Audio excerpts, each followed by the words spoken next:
Bill pass होने से micro finance कंपनियों पर और कितनी गाज गिरेगी।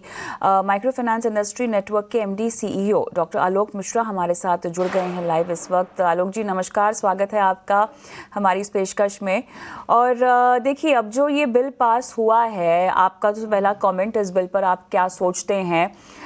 बिल में देखिए यहाँ पर जो लेंडिंग है उसको कैप कर दिया गया है 2 MFIs पर बोरोवर पर। ये भी कितना सिग्निफिकेंट मूव आपको लगता है पूरे सेक्टर के लिहाज से, पूरे माइक्रो फाइनेंस इकोसिस्टम के लिहाज से? जी नमस्कार। और ये देखिए, मैं पहले आपके प्रश्न का जवाब देने के पहले एक दो चीजें आपको स्पष्ट कर दूं कि कल ये बिल बिहार की लेजिस्लेटिव असेंबली में पास हुआ। आज के लिए लेजिस्लेटिव काउंसिल में जाएगा, उसके बाद सरकार इसको नोटिफाई करेगी। तो बिल की अभी जब नोटिफाई हो जाएगा तब उसकी ऑफिशियल कॉपी आएगी। तो अभी जो भी हम बातें कर रहे हैं, ये जो वर्सन सर्कुलेट हो रहा है उसके बिहाफ पे, उसके पढ़कर ही कर रहे हैं। अब जहां तक आपने कहा कि इसका क्या इम्पैक्ट होगा, तो आपकी साथ में एंकर ने अभी बताया आपको बिल के बारे में। तब उन्होंने अपनी बातों में स्पष्ट बोला कि बैंक और एनबीएफसी जो आरबीआई से रेगुलेट होते हैं, उनको इस बिल के प्रावधान से बाहर रखा गया है। तो ये सबसे जरूरी बात है, क्योंकि देखिए पिछले साल यानी कि 2025 में कर्नाटक और तमिलनाडु में भी इस टाइप के ही मैं कहूंगा बिल आए थे। उनमें भी आरबीआई रेगुलेटेड एंटिटीज को, बैंक्स और एनबीएफसी को इससे परे रखा गया था। और वहां पर कर्नाटक में पहले थोड़ा असर हुआ था कुछ अफवाह फैलने से, लेकिन एकदम स्थिति नॉर्मल हो गई थी 2-3 महीने में। तमिलनाडु भी एकदम ठीक है, और बिहार में भी हमको लगता है यही होगा कि ये जो भ्रांतियां इधर उधर फैल रही हैं वो गलत हैं। और आपके सब एंकर ने ऑलरेडी बताया कि बैंक्स और एनबीएफसी जिनको आरबीआई रेगुलेट करता है वो इस बिल के प्रावधान में नहीं आती हैं। हमारा भी यही अभी तक मानना है। चलिए आलोक जी, चर्चा को आगे बढ़ाते हैं। और credit flow low income borrowers तक स्लो हो जाएगा, क्योंकि जिस तरह से बिल में कहा जा रहा है कि स्टेट का अप्रूवल चाहिए बिफोर लोन डिसबर्सल्स, कितना धीमापन इसमें आ सकता है लो इनकम बोरोवर्स को लोन देने में? जी, ये जो प्रावधान है जिसको पढ़ा जा रहा है, जहां तक मेरी जानकारी है, मेरा ये मानना है कि ये इन लोगों के लिए है जो कि किसी भी रूल और रेगुलेशन में नहीं आते हैं। उसमें मनी लेंडर्स आ सकते हैं, उसमें प्राइवेट कंपनीज आ सकती हैं, उसमें डिजिटल प्लेटफॉर्म्स आ सकते हैं। ये बैंक्स और एनबीएफसी के लिए नहीं है। और दूसरी बात, आपने कहा कि इसका इम्पैक्ट लोन ग्रोथ पे क्या होगा, तो वो अब देखना पड़ेगा। लेकिन मेरे हिसाब से बैंक और एनबीएफसी जो रेगुलेटेड एंटिटी हैं, उनके ऊपर लोन ग्रोथ जो होती है वो डिमांड सप्लाई का फंक्शन है, और वो मेरे ख्याल से बाधित नहीं होगी। वो इसी हिसाब से नॉर्मल चलती रहेगी।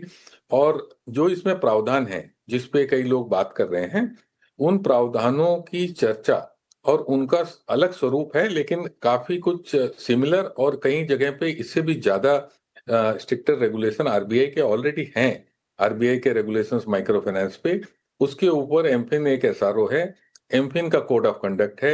एमफिन ने सन 2024 में 2 बार गार्ड रेल्स इशू किए थे मेंबर्स के लिए। उसमें सब है कि 3 लेंडर से ज्यादा नहीं होना चाहिए, 2 लाख से ज्यादा लोन नहीं होना चाहिए, बोरोवर्स की फेयर प्रैक्टिसेस भी आरबीआई में है। तो उसमें जो रेगुलेटेड एंटिटी हैं, जो विनियमित संस्थाएं हैं, बैंक्स और एनबीएफसी, यही मैं बार बार कह रहा हूं कि उनका कारोबार, मेरा मानना है कि सुचारू रूप से चलता रहेगा। अब सिक्के के हर पहलू पर हमें बात करनी है आपसे। तो अगर हम समझ लें कि बाधित हो, अगर हम मान लें कि धीमापन शुरू हो जाए, तो कितनी दिक्कत बढ़ सकती है? वो सिनारियो अगर हम समझना चाहें आपसे तो जरा बताइएगा।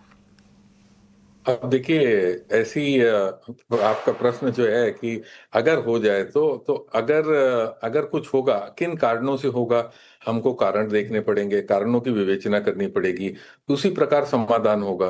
अगर कहीं ऑपरेशनल इश्यूज आ रहे हैं तो फिर हमको सरकार से बात करनी पड़ेगी। अगर कुछ और है, परसेप्शन इशू है, तो हमको उसका वो करना पड़ेगा। जैसे कि सपोज कोई अफवाह फैला रहा है, तो उसके लिए हमको बोरोवर प्रोटेक्शन प्रोग्राम, उसके लिए हमको बोरोवर अवेयरनेस प्रोग्राम्स करने पड़ेंगे। तो जैसा स्थिति उत्पन्न होगी उस हिसाब से करेंगे, लेकिन अभी मुझे लग रहा है कि इससे बाधित होने का मुझे नहीं लग रहा है कि ऐसा होगा। बट अगर आप जो कह रही हैं, अगर भविष्य में कुछ होगा किन्हीं कारणों से, तो कारण की विवेचना करके यथोचित कदम लिया जाएगा। अच्छा, क्या आपको लगता नहीं है कि इस लेजिस्लेशन से अब कहीं ना कहीं ओवर रेगुलेशन का एक रिस्क आता हुआ दिखाई दे रहा है? देखिए, मैंने आपको फिर बता दूं कि रजिस्ट्रेशन बैंक्स और एनबीएफसीज पे एप्लीकेबल नहीं है, और हमारे मेंबर्स जितने भी हैं एमफिन के, सारे आरबीआई रेगुलेटेड बैंक्स और एनबीएफसीज ही हैं।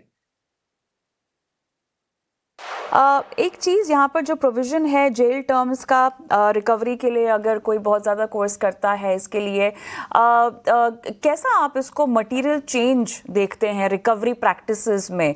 ज़मीनी हकीकत क्या है और ये कितना जो है अमल में आ पाएगा, और कितनी कितनी सख्ती जो बताई जा रही है वो वाकई के अमल में आ पाएगी? ये तो सरकार इसका जवाब दे सकती है, और ये क्योंकि हमारे ऊपर वाकई ये ऐसी जो है ना कि, पर वाकई ऐसा ही है ना कि कोर्स किया जाता है, मेरे ख्याल से इसीलिए प्रोविजन भी लाया गया है, क्योंकि दिक्कतें हाँ, तो आई होंगी, अगर शिकायतें आई होंगी अगर सामने। अगर अनियंत्रित संस्थाएं और जो रेगुलेटेड नहीं हैं वो इस तरह कर रही हैं, तो उनके ऊपर सरकार ने कदम लिया है।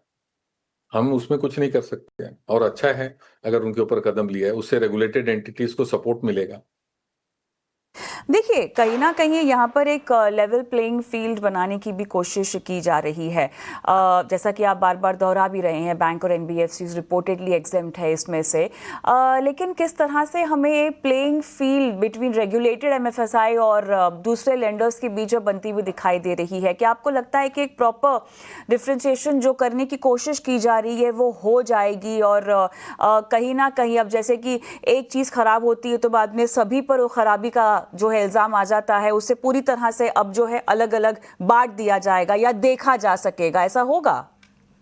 होना चाहिए, और ये अच्छा होगा। रेगुलेटेड एंटिटीज जिस स्ट्रिक्ट गार्ड रेल्स और गाइडलाइंस आरबीआई में फॉलो करती हैं, उनका अलग स्थान होना चाहिए, और हमें लगता है कि इससे होगा और इससे फायदा होगा। चलिए मिश्रा जी, अच्छा लगा आपसे बातचीत करके। जी, यहाँ पर धन्यवाद आज हमारे साथ जुड़ने के लिए। धन्यवाद धन्यवाद। ओके, हम एक छोटा सा ब्रेक लेंगे। अजीत मिश्रा हमारे आज के मार्केट एक्सपर्ट हालांकि हमारे साथ बने हुए हैं। छोटा सा ब्रेक, और उसके बाद इस पूरी खबर का इम्पैक्ट स्टॉक स्पेसिफिक क्या होगा, उनसे बातचीत होगी ब्रेक के बाद।